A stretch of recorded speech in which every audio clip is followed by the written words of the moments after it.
Last में हम लोग करंट रेशियो और क्विक रेशियो पढ़े थे, ठीक है। आज क्या पढ़ेंगे, सॉल्वेंसी रेशियो। इसमें दो रेशियो पढ़ेंगे आज हम लोग। एक है डेट इक्विटी रेशियो, क्या बोलते हैं इसको, डेप्ट भी, इसको डेट भी बोलता है, डेप्ट या डेट इक्विटी रेशियो, ठीक है। और दूसरा हम लोग क्या पढ़ेंगे,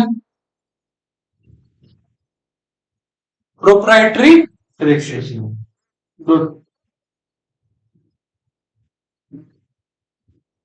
पर देखो डेट इक्विटी रेशियो क्या बोलता है, long term debt by share holder fund, क्या formula, long term debt by share holder funds. Long term debt में क्या क्या आता है, long term debt include debenture, loan from financial institute. Financial institute क्या क्या होता है,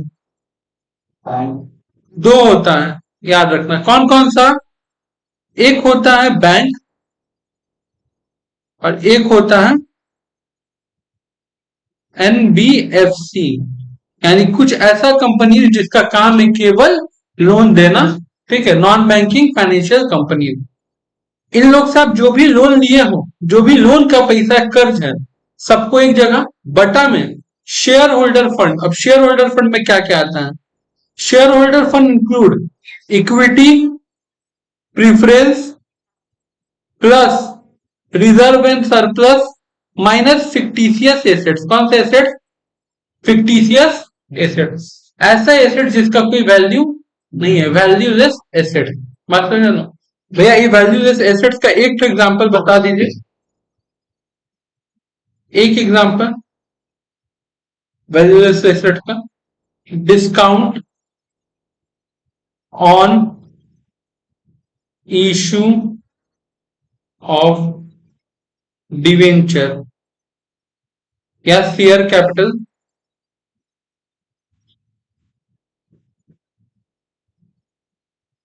कोई दिक्कत, इसको हम लोग क्या कहते हैं, ठीक है, कोई दिक्कत नहीं है। अच्छा, आज एक छोटा सा बात और सिखाएंगे। सबसे पहले जगह बना ले, कहीं जगह छोड़ के रखें, हाँ, पॉइंट सुनना। डिस्काउंट दो तरह का होता है, कितना तरह का होता है, दो।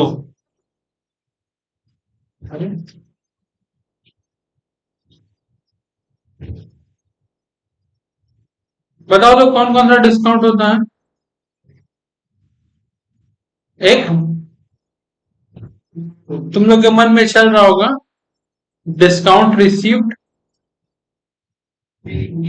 और डिस्काउंट अलाउड, डिस्काउंट रिसीव्ड और discount allowed, cash discount, trade discount.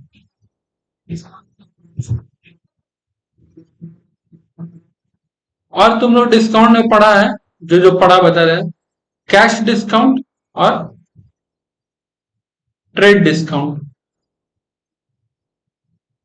हम इन सब का बात ही नहीं करें, इन सब के बारे में तुम कहीं ना कहीं जानता है।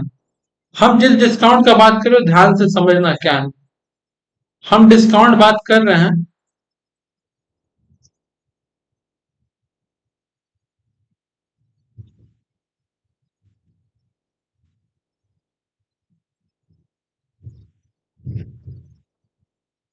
किस नेचर से फॉर्म हुआ है, समझना क्या। बिजनेस में दो साइड होता है, एक होता है ऑपरेटिंग, क्या होता है, एक होता है नॉन ऑपरेटिंग। अब इतना बात याद रखना, नॉन ऑपरेटिंग या नॉन ऑपरेशन से जो डिस्काउंट जनरेट होता है ना, वो ये डिस्काउंट आमतौर पे कहां पे जाता है, बैलेंस शीट का एसेट्स में। कहा जाता है, बैलेंस शीट का एसेट्स में। और बैलेंस शीट का एसेट्स में इसको कौन सा एसेट्स बोलते हैं, इसको बोलते हैं फिक्टिशियस एसेट्स। क्या बोलते हैं, फिक्टिशियस, यानी कि वैल्यूलेस एसेट्स। अब भैया जरा समझाइए कंसेप्ट क्या है, ध्यान रखना। हम दुकानदार के पास गए, 100 kg कोई सामान खरीद के लाए, कोई भी सामान, सामान का हुआ 1100 रुपया, दुकानदार हमको 1000 मतलब 100 रुपया डिस्काउंट कर दिया। क्या कर दिया, डिस्काउंट, डिस्काउंट हमको मिला है, रिसीव्ड, ठीक है। हम वो सामान किसी को बेचे 1500 में, कितना में बेचे, हम उसको 50 रुपए डिस्काउंट दिए, कितना डिस्काउंट दिए, 50 रुपए। ये हो गया डिस्काउंट अलाउड। ये जो डिस्काउंट रिसिप्ट है, जो डिस्काउंट अलाउड है, ये वाला डिस्काउंट रिसिप्ट कहां से हो रहा है, बिजनेस का खरीद बेच से, किससे हो रहा है, खरीद बेच। तो इस तरह का डिस्काउंट को हम लोग क्या कहते हैं, ऑपरेटिंग वाला डिस्काउंट। बात समझे? तो ऑपरेटिंग डिस्काउंट में याद रखना दो तरह का आता है। सबसे पहला आता है ट्रेड डिस्काउंट, क्या आता है, जो दिखता नहीं है पर होता है। और दूसरा आता है कैश डिस्काउंट, क्या आता है, कैश डिस्काउंट। और याद रखना कैश डिस्काउंट भी दो तरह का होता है, एक रिसीव्ड और एक पेड। रिसीव्ड डिस्काउंट रिसीव्ड और डिस्काउंट अलाउड। तो अगर आप डिस्काउंट अलाउ किए हो, क्या किए हो, दिए हो, तो ये चल जाता है पीएल में, डेबिट साइड में। कहा चल जाता है, क्योंकि आपको एक तरह का खर्चा है। और ये जो डिस्काउंट आपको मिला, ये चल जाता है पीएल में, क्रेडिट साइड में, क्योंकि आपका कमाई। ये डिस्काउंट कौन सा है, ये डिस्काउंट वो है कि मेरा 10 रुपए का शेयर है, हम 8 रुपए में बेच रहे हैं, 2 रुपए क्या दिए, डिस्काउंट। तो शेयर खरीदना बेचना तो मेरा बिजनेस ही ना है। शेयर खरीदना बेचना मेरा कौन सा एक्टिविटी है, ये हम लोग कैश फ्लो पढ़े हैं, ये मेरा फाइनेंसिंग एक्टिविटी। क्या है, फाइनेंसिंग।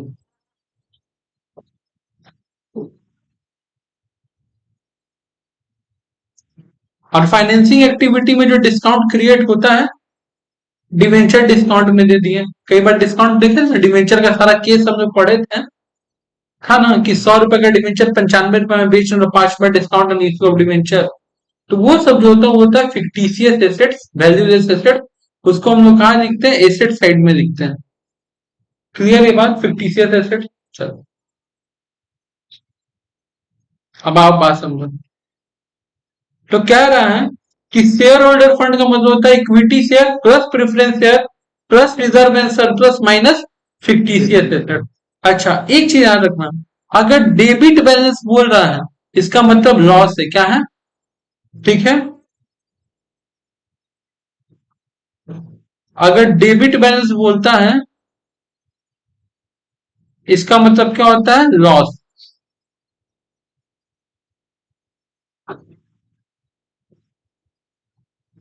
और अगर क्रेडिट बैलेंस बोलता है, क्या बोलता है,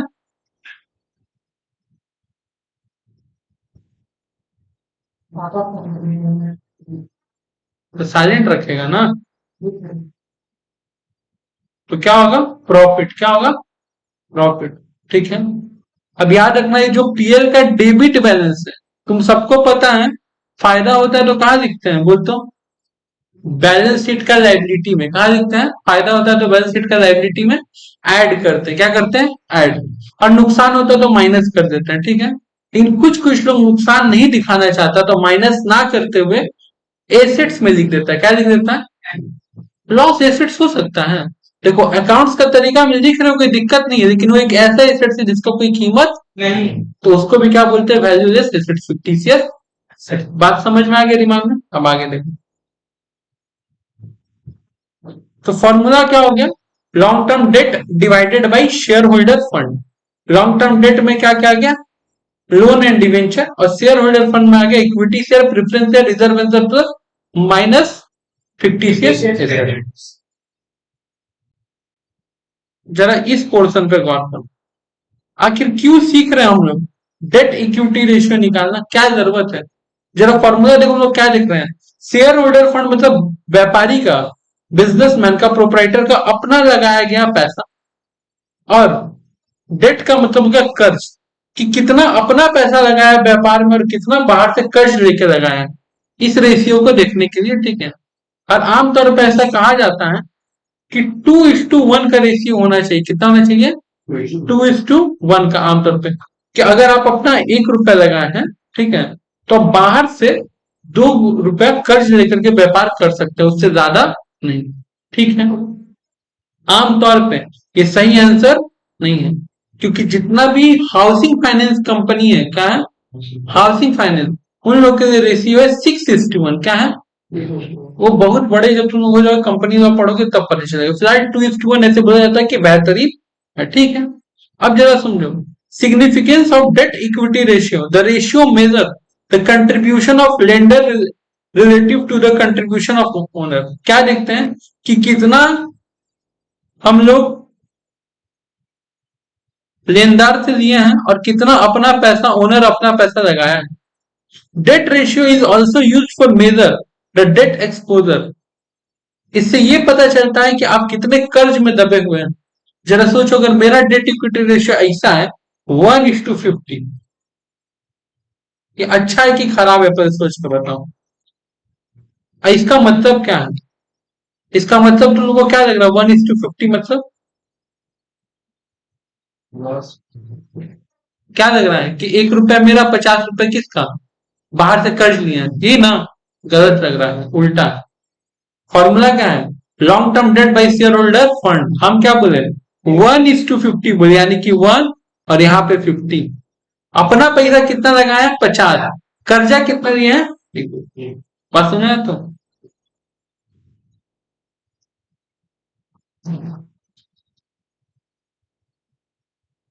the extent to firm the extent to which the firm has been financed by debt, ये बिजनेस कितना कर्ज में चल रहा है। The ratio should be generally less than 1 since it shown that the claim of the owner are greater than those of the lender। क्या कह रहा है? ये जो रेशियो है, this ratio generally be less than 1, एक से कम होता है। क्या होता है? एक से कम होता है। सिंस इट इज सोन, अगर ये एक से कम है तो ये क्या दिखा रहा है? The claim of owner, the claim of owner are greater than do lender. बाहरी वाले से ज्यादा अंदर वाले, यानी कि शेयर होल्डर, कंपनी का मालिक पैसा लगाया। अगर आंसर 1 से कम आ रहा है तो 1 से कम की कोई भी अमाउंट सोच लो, कोई भी नंबर सोच। अगर तुम सोचता है 1 से कम 1/2 होता है, 1/2 होता है ना? 1 से कम 1/3 होता है, 1 से कम 1/4 भी होता है। अभी सारा केस में देखो, बाहर वाला कितना मांग रहा है? 1 रुपया। हमारा पैसा कितना है? 2 रुपया, 3 रुपया, 4 रुपया। बात समझा? तो अगर आंसर 1 से कम आ रहा है, इसका मतलब जो कंपनी का ओनर है वो ज्यादा पैसा लगाया है और बाहर वाला। क्लियर है बात? और 1 से ज्यादा आ रहा है आंसर, जैसा कि हम बोले थे 2:1। तो मान लो अगर 2:1 आ रहा है, तो बाहर वाला 2:1 का मतलब क्या हो गया? पूरा पूरी 2। नीचे 1 का तो कोई वो है नहीं। यानी कि 2 गुना हम कर्ज, 2 गुना लेके रखे हैं। जितना हम व्यापार में पैसा लगाए हैं उससे 2 गुना कर्ज तो हम बाहर वाले से लेके रखे हैं। तो इस चीज को समझने के लिए, ठीक है, और ये बात पहले ही बताया थी, समझना क्यों जरूरी है। कोई भी इंसान जब आप पे पैसा निवेश करेगा, इन चीजों पे ध्यान रखते हुए पैसा निवेश करेगा, है कि नहीं है? कोई दिक्कत इसमें?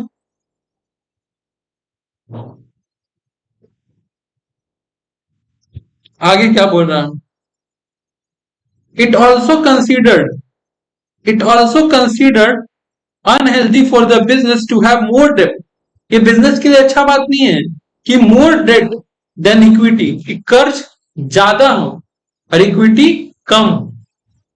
ये अच्छा बात नहीं है। क्लियर है बात?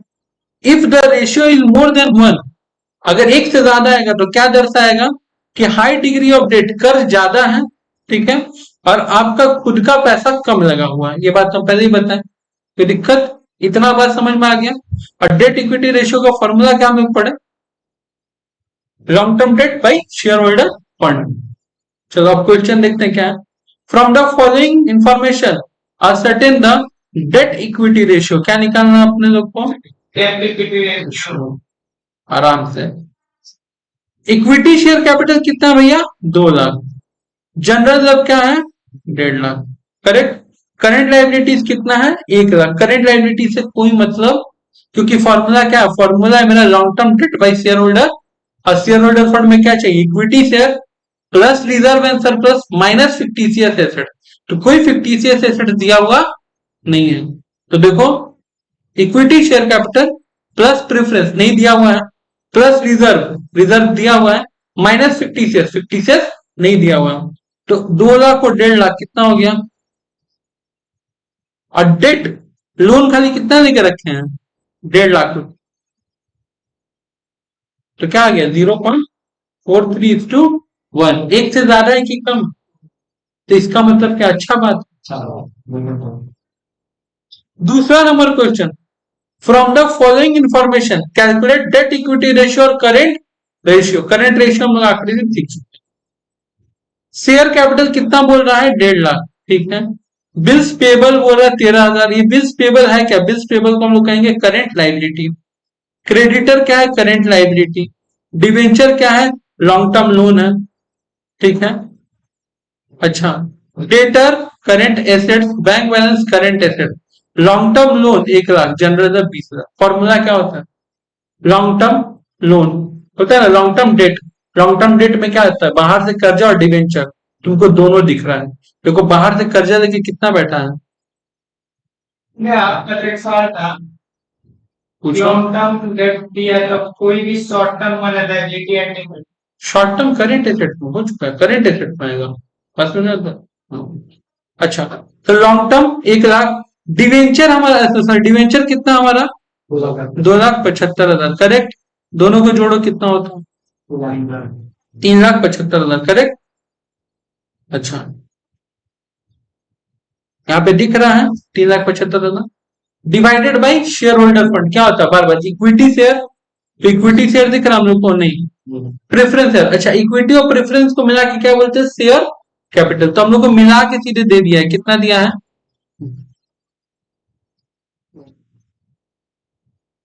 1.5 plus reserve and surplus. Reserve and surplus कितना दिया है, 20,000। कितना हो गया, 170 माइनस फिक्टिशियस, कोई फिक्टिशियस एसेट नहीं दिया है, वैल्यूलेस एसेट्स का नाम नहीं दिया हुआ है।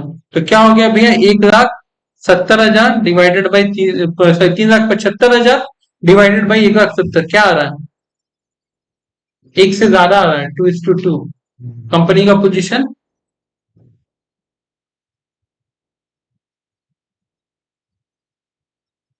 Current ratio. करेंट रेशियो में हमको क्या क्या चाहिए होता है, देखो दो चीज दिया है, डेटर दिया है और डेटर दिया है।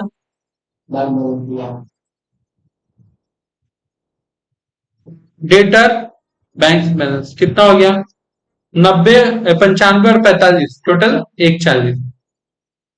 तो ये मेरा 140 दिख रहा है। और फिर हमको क्या दिया भाई, करेंट लाइबिलिटी दिया है। करेंट लाइबिलिटी में क्या क्या हमारा,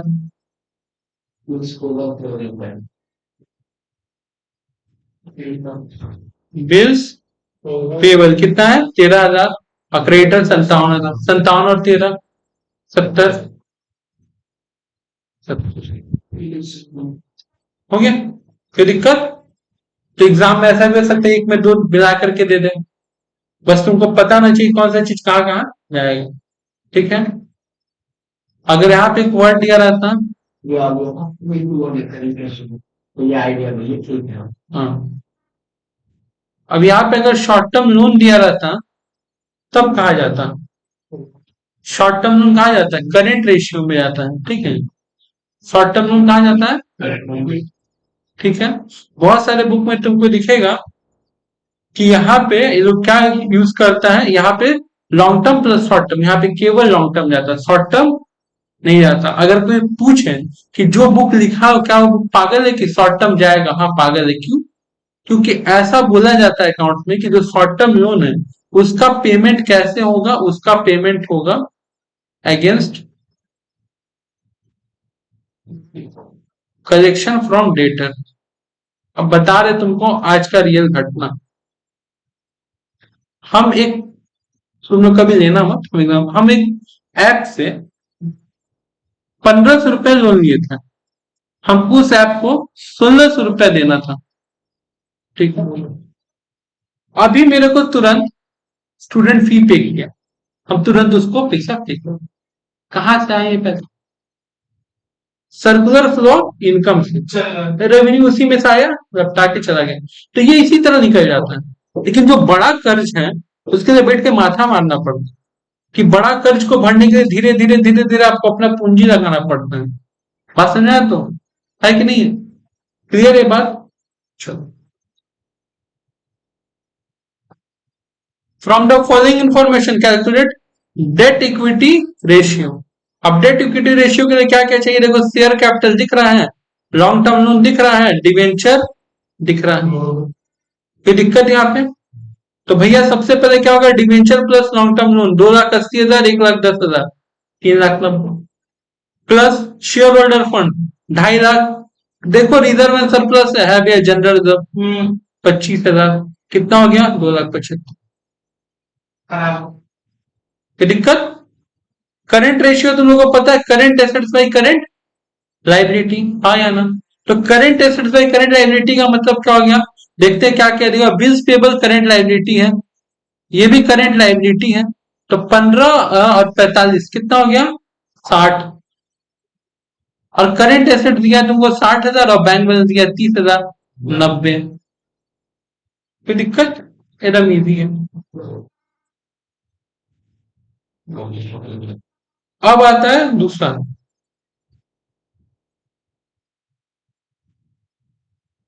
प्रोप्राइटरी रेशियो। क्या फॉर्मूला प्रोप्राइटरी रेशियो का?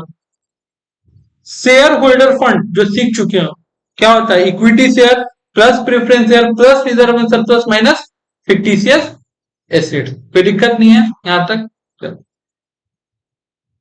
अब टोटल एसेट्स भी तुम लोग अच्छा से समझता है कि टोटल एसेट्स क्या है। बैलेंस शीट में एसेट का जो जो एसेट्स है, करंट एसेट्स, गुडविल, सब एसेट्स को जोड़ दो, बस उसको लिस्ट कर, उसको छोड़ दो। अब क्या कह रहा है, significance of the proprietary ratio. This ratio can be used to ascertain द solvency and the financial stability of the firm in the long run. ये रेशियो निकालते हैं हम लोग देखने के लिए कि कंपनी अगर डूबेगा तो कंपनी किस हद तक नुकसान झेल सकता है, या डूबेगा तो कहां से पैसा लाएगा, कैसे मैनेज करेगा। बात समझा? तो ये चीज देखते हैं। तो जरा समझो, मेरा एसेट से 100 करोड़ था, ठीक है, और मेरा कैपिटल हम लगा के रखे हैं 150 करोड़, तो कंपनी पूरा बेचो देंगे तो 50 करोड़ का नुकसान है कि नहीं? तो इन सब चीजों को समझने के लिए करते हैं। ए हाई प्रोप्राइटरी रेशियो इंडिकेटर, अगर आपका हाई प्रोप्राइटरी रेशियो आ रहा है तो ये इंडिकेट करता है, क्या इंडिकेट करता है, large degree of security to the lender, since the ratio indicate more use of share holder fund in acquiring the total asset.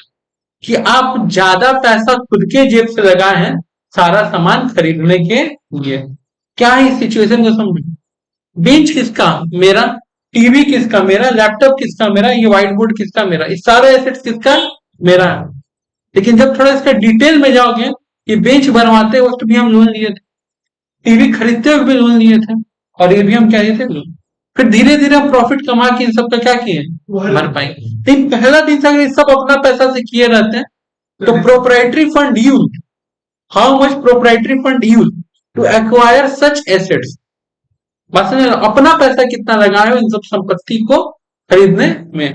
क्या बोल रहा है, large degree of securities to the lender, since the ratio indicate, ये ratio दर्शाता है more use of share holder fund, मालिक का पैसा ज्यादा लगा है in acquiring the total asset, सारे एसेट्स को खरीदने में। इंग्लिश समझ में आ रहा है? मेरा भी इंग्लिश तुम्हें लोग की तरह है एकदम भी। On the other hand A low proprietary ratio represent more use of long term. अगर यही कम आएगा तो इसका मतलब क्या, आप बाहर से कर्ज ज्यादा दिए in the financial total assets of the bills, again the ratio is too high, it can be conclude the firm is not willing to use more debt capital. अगर कोई कंपनी का बहुत ज्यादा रेशियो हाई आ रहा है, इसका company बाहर से पैसा लेना ही नहीं चाहेगी, पूरा जो करेगी अपने दम पे करेगी। ये अच्छा भी है खराब भी है, दोनों सिचुएशन।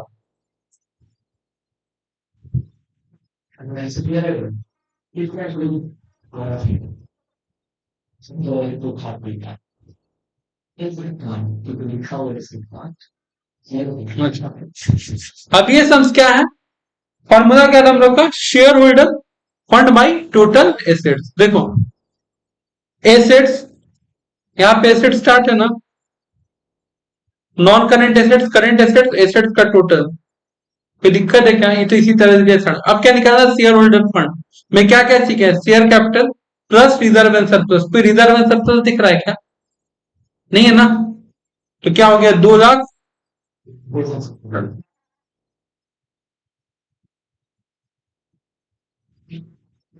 तो क्या हो जाएगा answer? Next.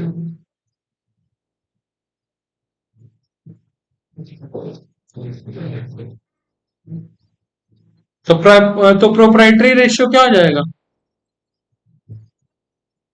2 lakh divided by 3.5 lakh आ गया। और कभी कभी पूछता है total asset to debt, total asset to debt, तो यहाँ पे हो जाता है total assets divided by long term debt. Total assets कितना है? 3.5 लाख। और लॉन्ग टर्म डेट कितना है? मतलब बात वही है, हिस्टोरिकल फॉर्मूला है ना। कोई दिक्कत है? Debt equity ratio, proprietary ratio, total assets to debt equity ratio का फॉर्मूला क्या है? Long term debt. देखो कितना अच्छा से दिया होगा। Long term debt 5 lakh. और कोई लोन दिख रहा है? शॉर्ट टर्म दिख रहा है? तो ये तो आएगा नहीं। देखो भाई क्या दिया? 5 लाख शॉर्ट टर्म। उसके बाद शेयर होल्डर फंड। देखो शेयर होल्डर फंड में क्या है? Share capital 15 lakh plus reserve and surplus 15/6। कोई फिक्टिशियस एसेट्स है? यहां नीचे आके चेक कर लोगे। 21। अब प्रोप्राइटरी रेशियो क्या होता है? Share holder fund divided by total asset. Share holder fund तो 21 लाख पता है आपको, अभी निकाले ऊपर। और टोटल एसेट्स यहाँ पे 40 lakh. Total assets to debt. अच्छा, एक बहुत अच्छा चीज याद रखना, तो ये बता दें, यहां स्टार मार लो। Total assets to debt, total assets कितना? 40 और कर्जा कितना है? 5।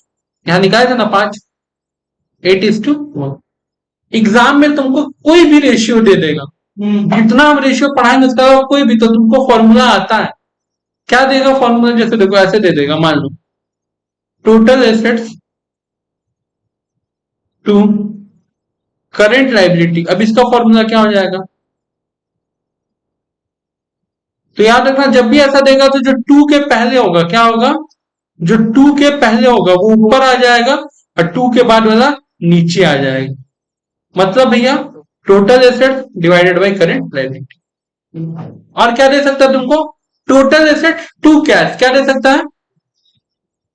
या फिर कैश टू टोटल एसेट। तो कैश बटा जो 2 के पहले ऊपर, जो 2 के बाद नीचे। बात है ना?